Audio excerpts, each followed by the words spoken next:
నీ భారము నా భారము ఏంటి తీసుకొచ్చాను. ఆ భారం ఏంటంటే పాప భారము.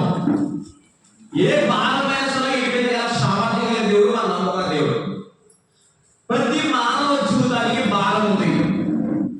భారం లేదంటే మనిషి ఎవరు లేడు.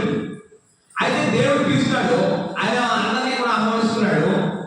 ప్రయాసపడి భారం అవుతున్న సమస్త జిల్లాల రండి. ఇప్పుడు ఏసే పిలుస్తుంది ఎవరినంటే కనుక భారంతో ఉన్న వారిని పిలుస్తున్నాడు. ఈ లోకం ఎవరు పిలుస్తుంది? భారం లేనట్టు వారు పిలుస్తుంది. భారం పెడతానికి ఏసే వారు భారంతో ఉన్న వారిని పిలుస్తున్నాడు. పాపంతో ఉన్న వారిని పిలుస్తున్నాడు. రోగంతో ఉన్న వాడిని పిలుస్తున్నాడు. అనారోగ్యంతో ఉన్న వాడిని పిలుస్తున్నాడు. అప్పులు బాధలో వాడిని పిలుస్తున్నాడు. ఎందుకు పిలుస్తాడు? మీకు భారం పోకూడదని పిలుస్తున్నాడు. కానీ చాలా మంది పిలుపు లోపల రావట్లేదు. ఎవరైతే వస్తారో వారికి విశ్రాంతి దొరుకుతుంది. అది ఏమంటాడు? నేను కష్టపెడతాను అనట్లేదు, నీ పని చెప్తాను అనట్లేదు, నీ భారాన్ని తీస్తాను రామంటే మనం అందరం ఏమైపోతుందంటే భారం తీసుకోవడానికి రావట్లేదు. భారాన్ని పెంచేసి లోకంలోకి వెళ్ళిపోతున్నాం. లోకంలోకి వెళ్ళాలంటే ఒక రాజకీయ పార్టీ దగ్గరికి వెళ్తే మన మీద భారం పెడతారు. కొంతమంది కూర్చురావాలి. ఒక పదవి ఇచ్చేందుకు మనకు కొంచెం భారం ఉంటుంది.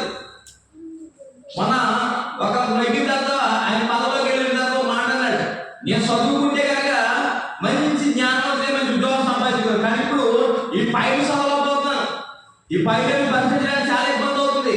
ఇది భారము, అధికారం ఒక భారం. కానీ భారం లేదు ఏంటంటే యేసు క్రీస్తు వారు ఒకరే భారం లేకుండా చేయగలరు.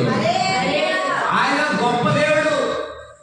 ఆయన తప్ప మన భారం తీర్చేవాడి ప్రపంచంలో ఎవరు కూడా లేడని సత్యాన్ని మనం జ్ఞాపకం చేసుకోవాలి. హల్లెలూయా. ఈరోజు చాలా మంది జీవితాల్లో భారం ఉంది. భారం లేని మనిషి అంటే ఎవరన్నారు? చేతుల పైకి వెళ్తండి, నాకు ఏ భారం లేదు అన్నవారు. చిన్నపిల్లలు కూడా భారం, ఆ బుక్కులు మోయలేక ఎంత బరువు అంటాయంటే మీరు వేసుకోండి, నడు పడిపోతున్నాయి, పొంగిపోతున్నారు. భారము ప్రతి మనిషికి భారం ఉంది. ప్రతి మనిషికి భారం ఉంది. ఆ చిన్నపిల్లలు స్కూల్కి పంపారు, ఎంత భారం వెళ్ళంటాడు. చక్కగా తల్లి దగ్గర ఉండడానికి ఇష్టం కదా. ఎంగేజ్ మా చెల్లి తీసుకెళ్తారు పిల్లలు, ఎంతో బాధపడిపోతారు. భారం ఎందుకంటే ఇంట్లో ఇష్టం. కానీ ఆ భారాన్ని అన్ని భారాలు కూడా తప్పింది కాదు.